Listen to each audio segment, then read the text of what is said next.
There are two kinds of angled cuts in woodworking, the miter and the bevel.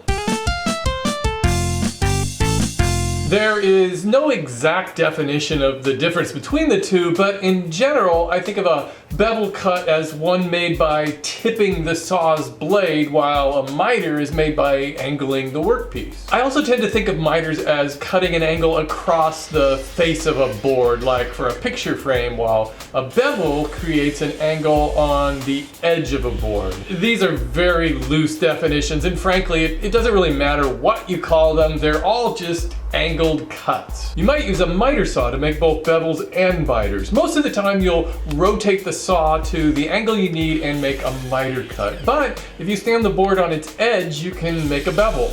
A compound miter saw like this one can also be tilted to make bevel cuts. I have rarely used this method. It's mostly used if you need to combine a miter and a bevel, say for certain ceiling moldings, and that can get complicated. On my table saw, I use my miter gauge or a miter sled for making these miters.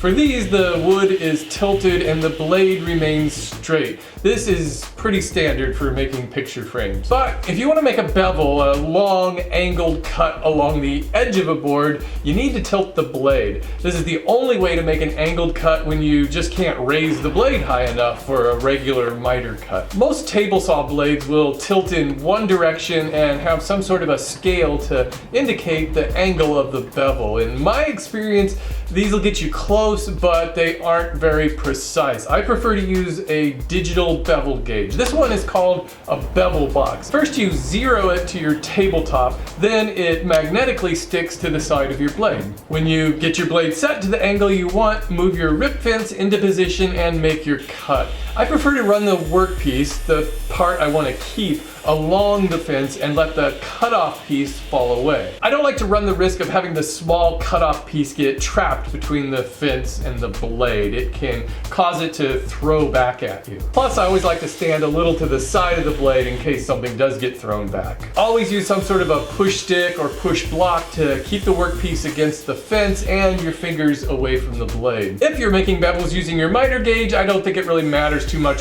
which side of the blade your workpiece is on. Without the rip fence in the way, the cutoff piece can't bind and it'll just fall away without any risk of kickback. But it's still probably a good idea to stand off to the side.